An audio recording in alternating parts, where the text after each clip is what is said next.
Hello, everyone. Welcome back to another episode of Conversations Unplugged. And today we have a very, very special guest whom I'm really privileged to introduce to you all because he's a very dear friend to me and a source of inspiration to many people. Her name is Rosie Kalita. Actually, I should say Dr. Rosie Kalita. And if you see her now, you won't believe that she is actually an action packed top cop of Assam. So she is the Superintendent of Police, known as the SP of Chief Minister's Vigilance Cell. And we will get to know more about her. But most importantly for me, she is a very, very good human being. And she is a very good friend of mine. And in spite of her very busy schedule, she has agreed to be a part of this show. And I'm very thankful. So, Rosie, can I start by asking you to please introduce yourself? Yeah, good evening, Bhaskar. Good evening, everybody.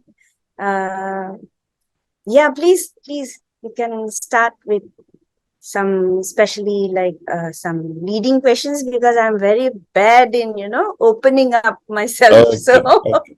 Okay. So tell us a bit more about where you are from, and yeah, a bit about your family background and about yourself. okay. So, I have been a very mischievous kid in my childhood, and I was born in Shillong and brought up almost up to class 5 in Shillong. Then we were shifted to Guwahati and we are settled here in Guwahati. My father worked in the AG office. So when the capital shifted to Guwahati, we had to shift to Guwahati. And then I did my schooling in St. Stephen's School, Guwahati. And then after that, I got myself enrolled in the science stream of Cotton College, and that's how I met you uh, in Cotton College. Thereafter, I went to Assam Agriculture University in Jorhat for pursuing my agriculture bachelor's degree. And uh, after that,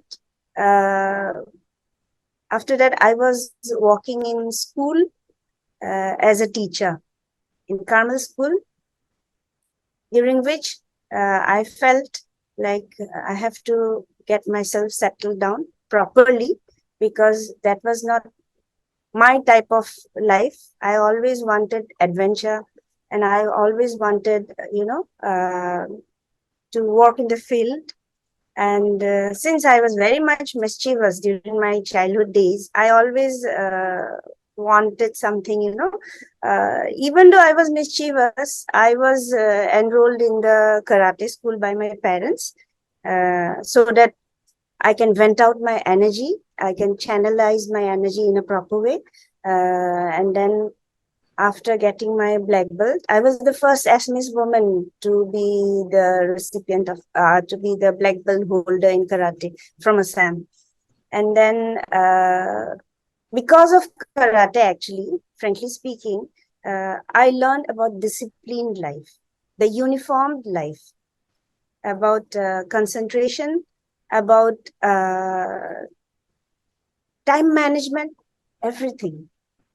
When you learn karate, you tend to become a disciplined person because initially when you start practicing karate, first of all you have to meditate for 5 minutes, even though your mind might go haywire everywhere, distracted, but still you have to keep on meditating, thinking about God and thinking about everything, like like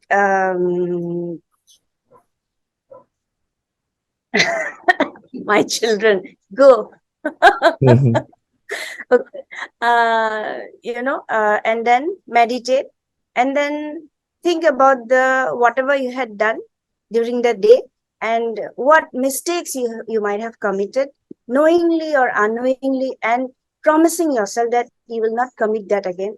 And if it was a good thing, promising yourself that you will repeat it every day.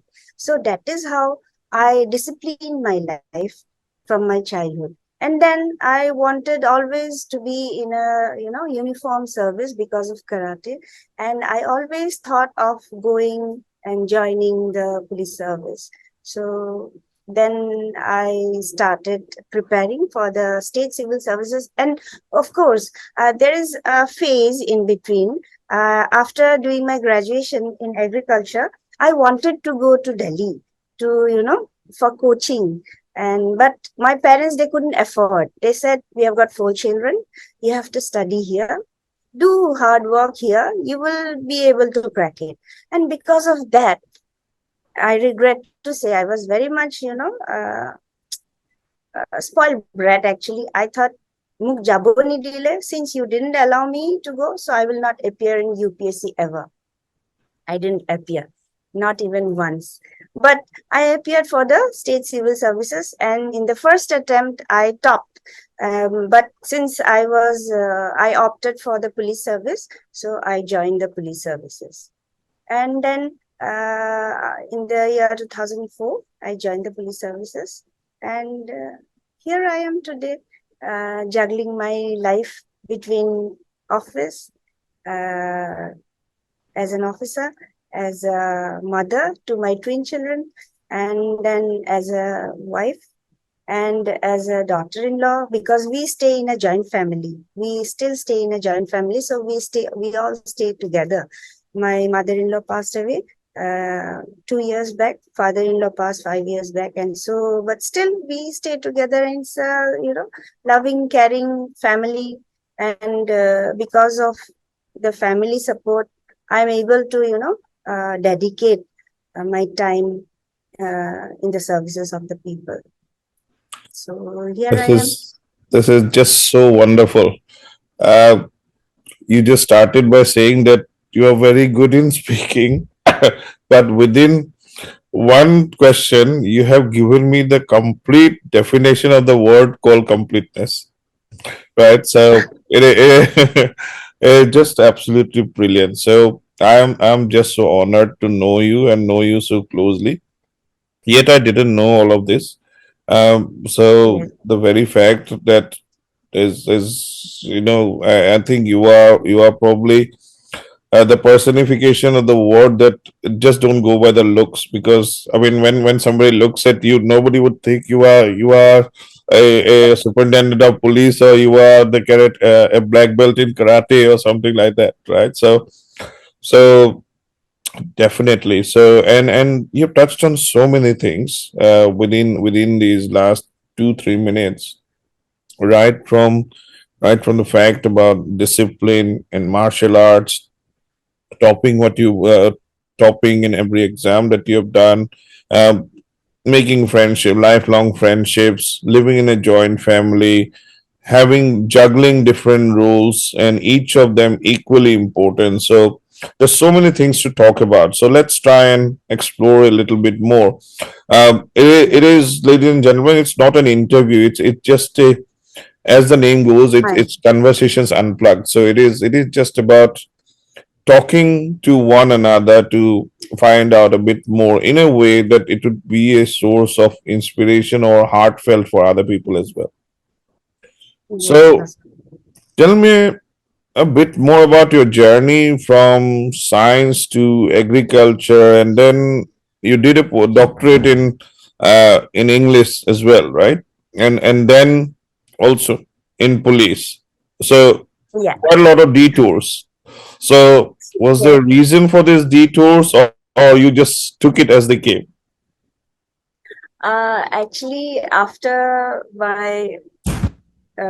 after cracking the state civil services, I only did graduation during that time, and I was the only person in my family who was the least, with having the least educational qualifications. My brothers and sisters, they are all PhD holders. They are in the colleges, head of the departments in English. And so I thought I have to, at least complete the masters. And then since agriculture will not fit into the police services, so I thought, let's do something which will be, helpful in policing. So I did my masters in criminology. And then after completing my masters, I thought it's wastage of time, whenever I used to get time, I keep on reading. Even now I still keep on reading books, whatever books I have in my hand. And then I felt like I have to pursue LLB, and I did my graduation in law. And then after that I thought, okay, now I should take myself to the next level. And then I did my PhD in counterinsurgency operations and its ramifications in reintegrating the insurgents back to the mainstream. So after that, I thought it's not over. Let me do something more. Then I pursued LLM, and this year I completed LLM, and I'm really very happy to say that I was first class second in the university in LLM, and it's very helpful. Frankly speaking, it's really, really helpful in policing. When you have the knowledge, you are empowered. You know, you have that power in your writings. It's not about the batons. It's not about the guns. It's about the IQ. You don't have to Absolutely, be a yes. PhD holder. Yes, you don't have to be a PhD holder to be a good police officer. You just need to have the IQ. So it helps actually. Whatever the studies that I have pursued, it's helping me in furtherance of policing. Like, let me cite a few examples. Like, whenever we arrest a person, now, presently, I am posted in the Chief Minister's Special Vigilance Cell. So we register cases. I've got one police station under my jurisdiction, and it has the jurisdiction of all over Assam, and that is Vigilance Police Station. And we register cases against the corruption charges committed by government servants or maybe the government contractors. So, whenever a person of that magnanimity is arrested, so it's not like I ask the officer in charge to arrest him and forward him to the jail. That doesn't suffice. You have to bring the whole thing into a logical conclusion. Like, you have to write the case diary properly so that it ends up in conviction. It's not Mm-hmm. a matter of like arresting somebody and then putting him inside behind the bars. You have to, when a person is arrested, we have to, being a senior officer, so we have to lead from the front. It's not that I ask the officer in charge to, to write properly. You do that, you do this, and I'll just sit back and watch him. It's not like that. Therefore, I always prefer, writing the bail objections. Whenever a person is arrested, he will definitely file for a bail, because bail is a right, jail is an exception, so it says in the law. So whenever they file for bail, they submit a petition. So I bring that petition, a certified copy, from the courts, from the respective courts, be it the special court or the high court or supreme court, and we get the bail petitions, and pairwise I write the bail objections, one after other paragraph, why we are objecting his bail, so that we can complete the investigation properly, so that he is not able, the person, whoever wants the bail, cannot hamper the investigating procedure or temper any evidences. If he is bailed out, then he might create a lot of nonsense. So that is how I always insist. I always tell my juniors also. So you don't just speak out. You don't just tell your juniors to do this and that and just sit back. You have to show your leadership quality. You have to lead from the front. You have to work from the front. And that is how, like, the law and my PhD is helping me a lot for, proper investigation procedures. So that is Amazing. how, like, I ended up doing these. It was not necessary actually, but I wanted to further my career in uh, proper policing. I think all knowledge is education, right? Although all education may not be Yes, knowledge, but all knowledge is education. So yes, everything more ab- you read, every single absolutely. page extra you read gives in something more to learn. And from Yes, right as you said, I mean, you talked about the leadership in the real way, yes, because when you ask others to do something and you sit back, then you are just exerting your power over your subordinate. But if yes, you're telling them, "Okay, let's do it," and you are leading by example, that's when you become a real leader, right? So, absolutely. and one thing which you have mentioned, and I think that is really important, and I've seen that in the UK, being in UK, and I think the same applies for USA as well. So, I mean, whenever you arrest a person or get someone, any case is registered, then they have to do the test of. I think that it has to meet certain thresholds. Yes, According to court, to meet the prosecution threshold. So the crown prosecution is it's called His Majesty. Here it's called the His Majesty's Crown Prosecution Services.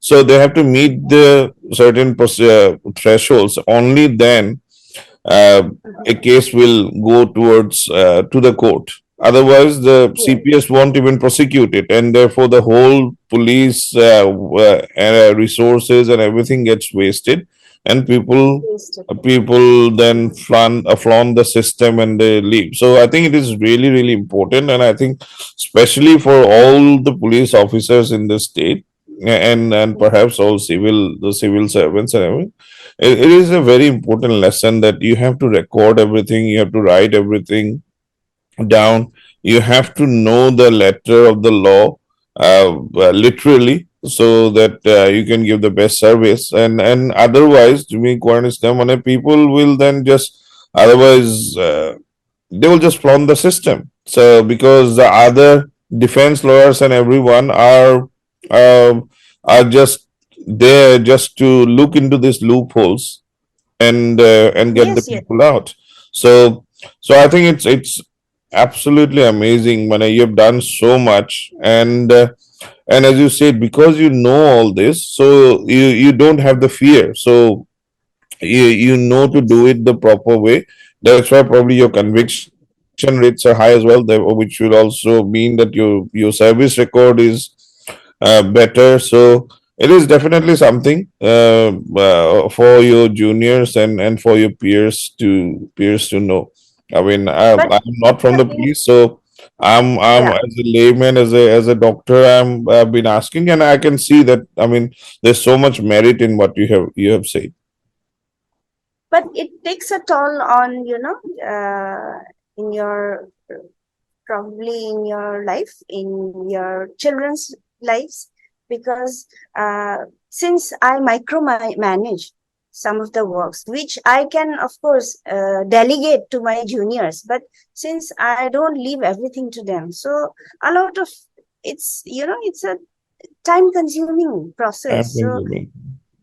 That is K that two is that thirty. is very true. I think just like It's you, a I used to third, yeah. micromanage. I used to It, micromanage and work 15, 16 hours a day. So it is a yes, very fine balance of what you delegate and what you micromanage. I think the key word would be prioritization. So you keep the key things to yourself and you give some of the other work to somebody else. But yes, yes. but it is important that you still oversee it. You still Hmm. oversee it because I think that I've learned that the hard way. When because there've been so much work, and you perhaps may know that I was running 5 different clinics in London, I and know. therefore at one point I stretched myself too thin, and I still Mm, wanted to do everything myself. And then I thought, no, I'm going to employ more people, and I mm, started leaving jobs for them, only to know mm. after a week that the job hasn't been done, and I still had to do it and pay them on the top. So, so it is. I completely understand what you're saying. So, Yeah, uh, but a bit of delegation is unavoidable. It is about finding the right person, the right infrastructure, so that Ex- you can delegate. yes. And I hope Mhm. that the system will bring up more officers of the kind that you are. And I think there are officers. Sometimes I Yes. think most people who join the police want to be a good policeman. They don't want to join the police to become a corrupt policeman, but it's the system that makes them so. Yes. So Yes. hopefully things will get better with time. Changed, of course. Yeah. It has changed a lot. Now, like because of our honorable chief ministers, grip over the whole thing, like he has empowered us to go absolutely all out against corruption. So we all are like, every day, every single day you will find some such type of news in the newspapers or the electronic media, like the whole system is cleansed actually. That's So, very and good. moreover, yeah, and moreover, the people, the new entrants, they are also of good caliber and quality, and they know actually what we want from them. So, quality work, we are getting quality work from them. So, Mhm. it's really very, win-win situation now. Fantastic. I think it is about exactly as you said. It's about breaking the pattern, right? So Yes. it's about breaking the pattern. There used to be the time when, I mean, I've been in UK for 20 years, and just until 5 6 years ago, they still used to know Indians as being the land of snake charmers and all sorts of things, right? But now, whether it is because of Modi or the way India has progressed, And people the have started sanitation, seeing India in a different light.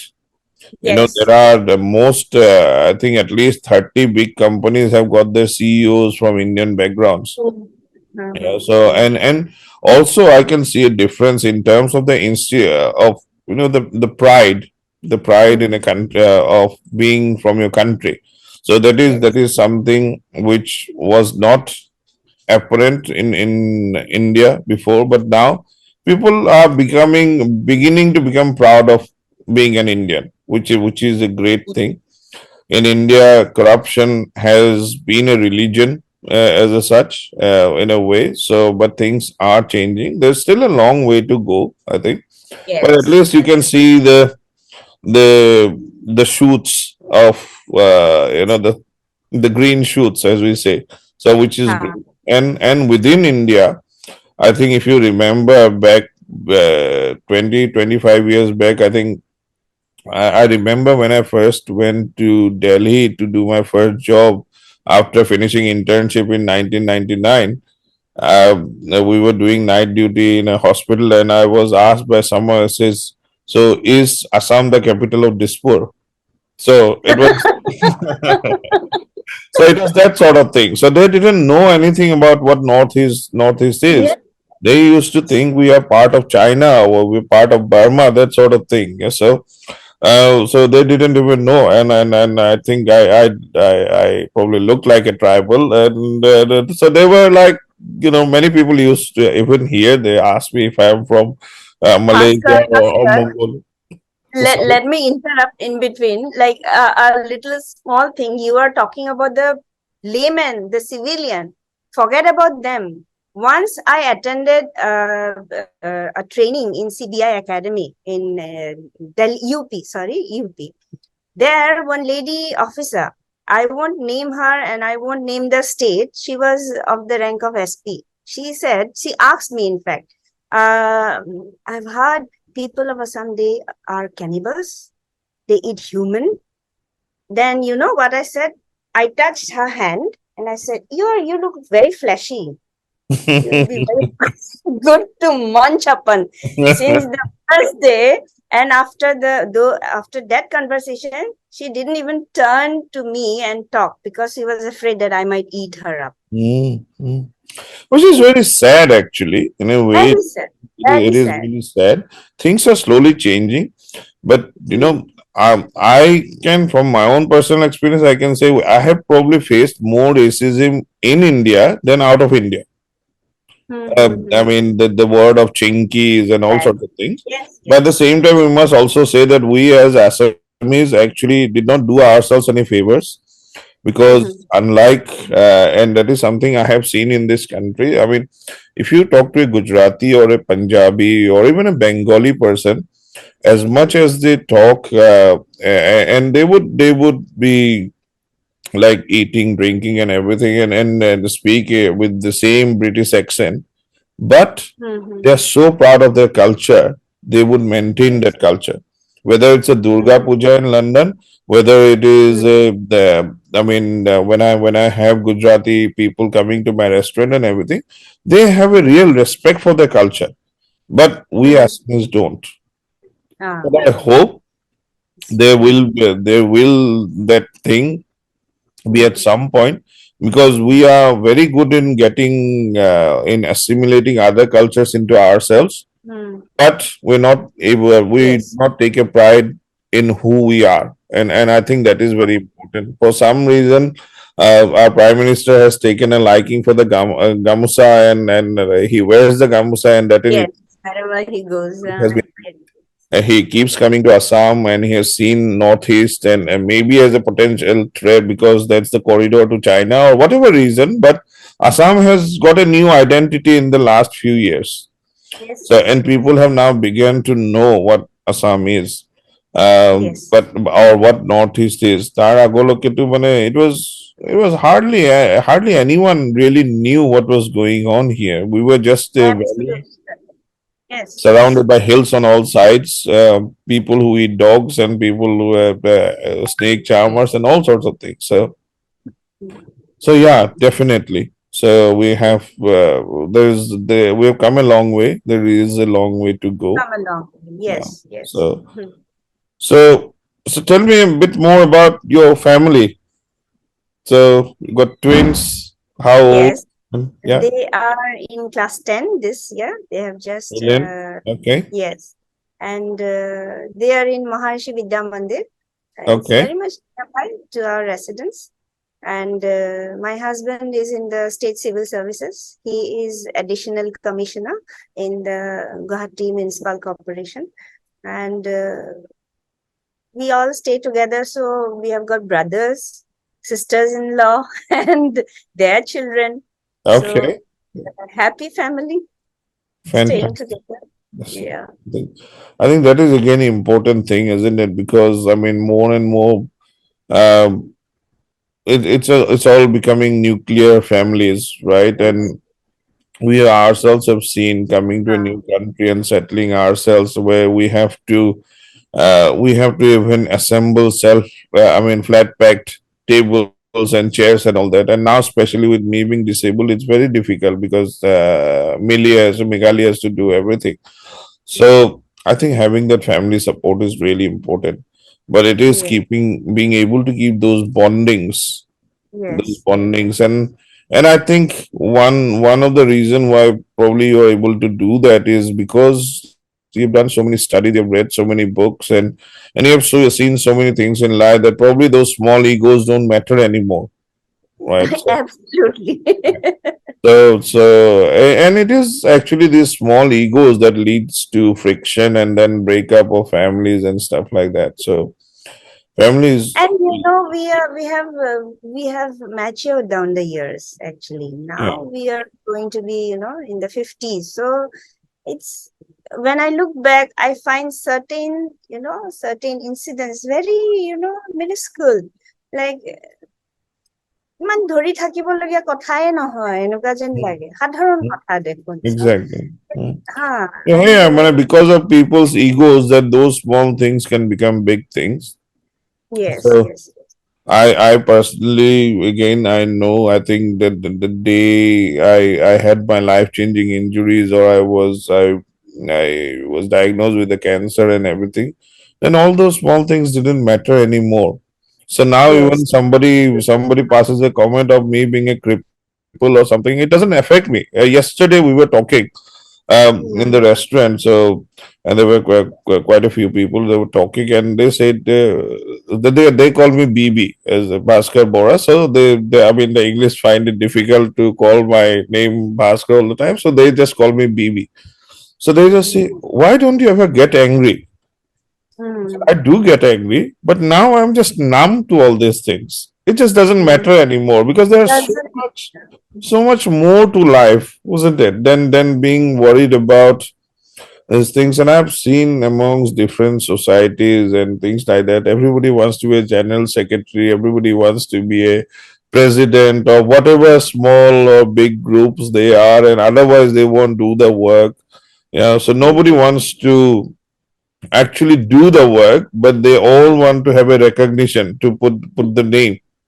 Mm. So so for me now, probably those things also meant to me at some point, but now it's Mm. like I'm very happy to be a foot soldier. That's the best I can be. Yeah. So because you can have your recognition even while passing on the road. I remember just day before yesterday, my restaurant manager was with me, and he was like, Bhaskar, why are you driving so slow? Why have you let the other person overtake you? I said, that's fine, man. Let him overtake you. We will catch him up in the next traffic light. So it Yes. is that sort of thing. So that is the analogy to life as well, I think, Yes. isn't it? So Mm. what is the point? Why do you have to fight on the road with someone, and then you get caught in the next traffic light? So let him go. I'll go. I'll chill out, and I will go. So it's that sort of thing. So, True, absolutely true. But you have got a lot, I learn a lot from you, like how to thank succeed you, thank you. in life. I have learned so much from your life. I have gone through your book. I have known you since the last 30 years through our common friends. So people, when they will understand you, they will be able to, they will be able to understand what life is actually. You are a successful person. The success you have achieved with your own, effort, nothing from anybody. No, nothing. Actually, apart from your wife, of course, she has I been think there. I think that is true. I mean, I don't know about the success bit, but one thing I'm proud about is that I'm a self-made person. I'm a Yes, self-made person, just like you that, are. I'm also a yes. self-made person. I haven't come up my way by somebody's reference or any inheritance or anything like that. Whatever I made, whatever I've earned, or whatever I have lost now, it is all by me with the Mhm. help of my wife because we worked extremely hard, Mhm. and now we have been fighting a very tough battle for the last 4 years, nearly 4 years. But hopefully it is a phase, like you say in English. I mean, this too shall pass. So we are hoping that this too shall pass, It and has we already passed. It has already passed. Don't worry. now, You are a financially, things have happy, been quite healthy. difficult. No, Financially, things have been quite difficult, but the I'm things hoping are yes, it will be yes. better at some point. I mean, by grace of God, I mean, in spite of not being able to work or earn for last 4 years, I've still been able to maintain a decent enough lifestyle for my family, and not a Mm-hmm. single penny is black money. That I Mm. am so proud That of. So is therefore, so, yes, that is I don't so have to very fear anyone. Yeah, I yes. didn't take anyone's favor, so I don't have to return those favor because I think that is how the whole cycle builds up, right? I mean, somebody takes someone's favor to get a job or get something done, and then they have to return the favor, and that's how the whole system gets corrupt. Mm-hmm. So I can stand Absolutely. up to anyone, Mm-hmm. and I think you can do the same as well. So, and there are very few people who can do that. And to me, I mean, there are lots of people. See, at the end of the day, I think we are all control freaks, right? We all like to have control, whether we admit it or not, Mm. whether it's in a good way or a bad way. And everybody loves a bit of power, Yes. but That's very that's true. few people know what power actually is. Yes. isn't it? Power doesn't And where mean to draw the line. exactly where to draw the line. So, and I think for me, power is to have the freedom to be able to say yes or no at my own will. That is power. Yes. That is power. Yeah. That is It is power. not being able to beat up someone. It is not being able to earn lots of money by dubious means, but it Mm-hmm. is the freedom at the end of the day, so that you are Mm-hmm. not under anybody's pressure. That Yes.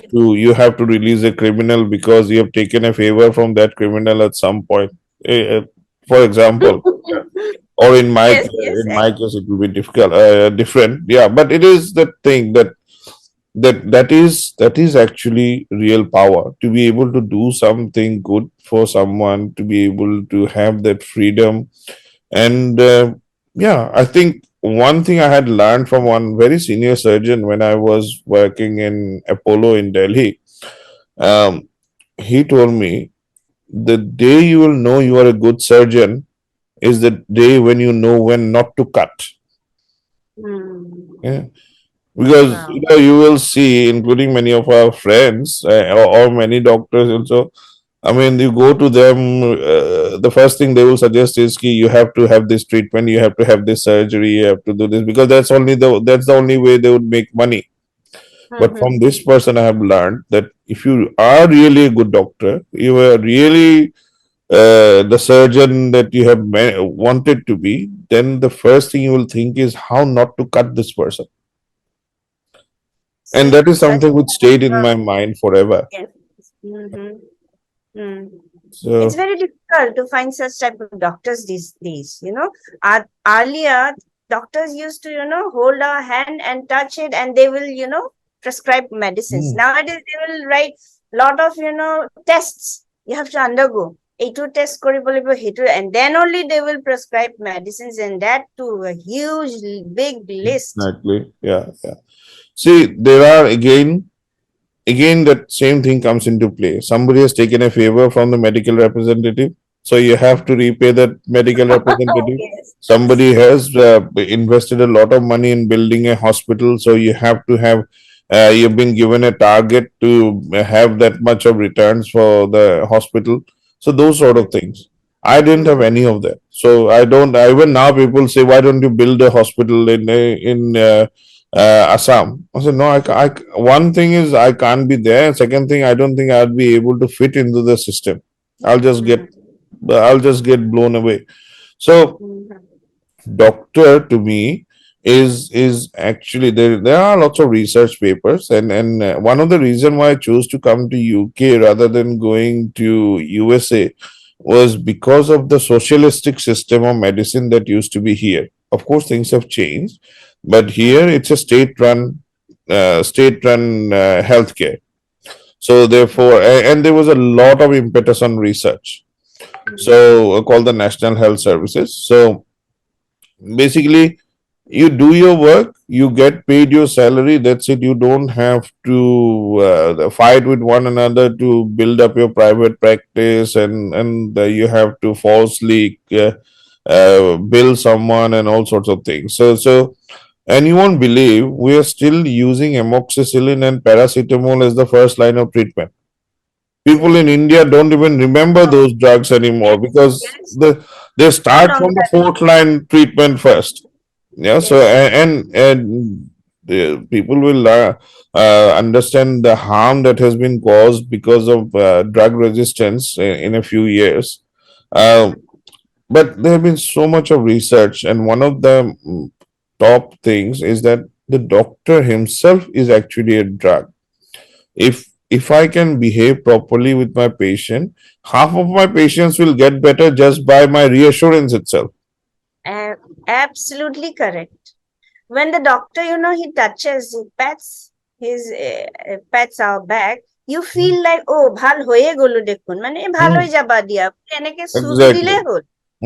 Hey, Mm. assurance too, it's a big thing.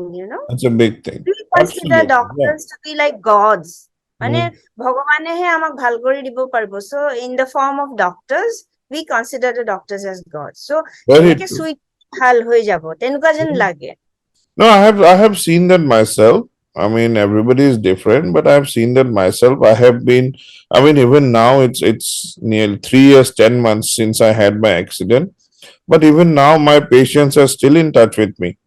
They know I can't prescribe anything because I'm not practicing, but they're still in touch with me. They still say that, I mean, you are the best person we knew, and those sort of things. I mean, best doctor, and there have been so many instances, some of which I have written in the book, and some others. I mean, which it's like you become a part of their lives. You become a Yes, part of their lives. So, I mean, I've had so many instances where they would say, "My mom is going to die tonight, most likely. So, can you just come? She wants to see you before she goes." So that sort of thing. Again, I mean, in the West, we treat death in a slightly different way, in a much more, what shall I say, much more mature. I won't say probably matured is not the right word. It's a much more logical way. okay. Logical way. So, because we have discussions with patients like where you want to die. Yeah, Mm-hmm. so I mean, would you like to die in a hospice in the hospital, or you want to die within your family members in your own home? So those Okay. sort of discussions, what we call as advanced decisions. So, but if I go and ask someone in Assam, where do you want to die? I'd probably get beaten up, isn't it? But those are things. এইটো সোধা নাই অৱশ্যে হয় দেই এইটো কথা কোনো নাই সোধা So, but that is a very important thing. See, very you want to rational live your life rational by your own will. So yes why can't someone die by their own will?